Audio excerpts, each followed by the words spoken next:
How to install and download Discord on Google Play Store. Hey everyone, welcome to the channel. This is Rose from Create Login and Delete. Without further ado, let's dive right into the video. First, we'll launch Google Play Store application on your device.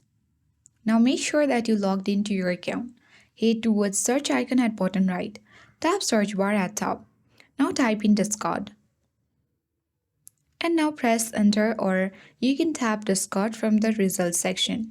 And here you need to identify the official Discord Talk, Play and Hangout application and tap on install button next to it.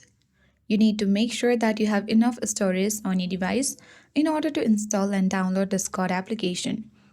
So depending upon your internet connection, it will take a few time to be installed and downloaded on your device. So once it gets downloaded, you can easily launch Discord application and use and chat with your friends.